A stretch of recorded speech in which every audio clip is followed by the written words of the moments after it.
Are you familiar with The Creation of Adam by Michelangelo? The It's a painting, I'll give you a hint. It's a painting where God is reaching down to man to right, yeah, provide. when with the fingers touch it. Could you show me the position of the fingers vaguely? Like, Like their index fingers are touching like that, right? yeah, perfect. So I remember what you do, like Yeah. this, That is it, because at an it's a angle. Yeah, right. I remember God reaching down at an angle like this, providing the spark. Now, I'm going to show you some residue first, okay? Not claiming this, so you'll obviously know that this isn't claimed to be the real thing. It's going to be a cartoon, all right? I remember God being up in the sky and his arm Yeah. coming down at like a 45-degree angle, like this, okay? This is base. So this is what all. So what we're showing here is like this is all this artwork is made based off of the real artwork, okay? Yeah, but it's This is just not official, right? It's just they've yeah, tried to copy it. yeah. It's obviously people's little jokes and spoofs, right? Right. Where do you see this? So, what this picture was representing, and this is on the ceiling of the Sistine Chapel, okay? Again, nothing to do with American media or a psyop.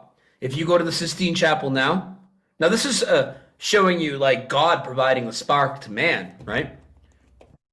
And remember what I told you about men over God, and they want to promote CERN over God and men over machine. Look at this now. The level. Yeah, and this is hundreds of years old. And now it's always been this way. That's a pretty different message now, right? I mean, now Adam's arm is even a bit higher, his wrist, and he's got this limp wrist thing going on. Like, Yeah, the what is limp wrist this? isn't. It wasn't limp because it was predominantly placed.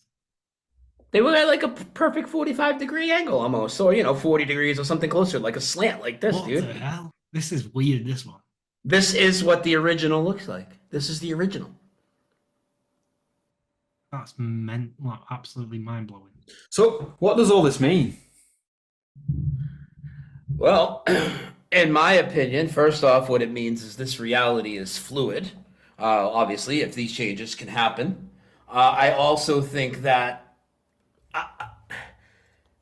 I think that this place was created for us, and we were given everything it needs from plenty of land and resources and everything. And we're lied to about everything. They tell us everything's scarce and they want to fearmonger us. And we're given this fake reality by the controllers in this physical realm. And I think the Mandela Effect is showing us there's so much more outside of that.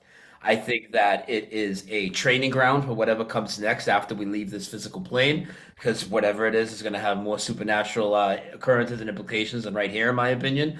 I think this really is totally a training ground for that. And I think there's more. I think there's a puzzle to be put together. There's messages. There's a lot of song changes. We'll talk about a few of those. Don't let me forget because they have some very strong messages in them.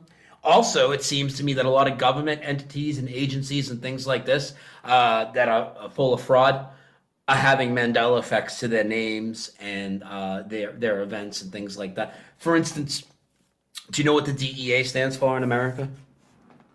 The Drug Enforcement Agency. That's exactly what I would have said. And that's exactly what everybody that watches this is probably thinking. But that's changed from a Mandela effect. Now they've always been the Drug Enforcement Administration.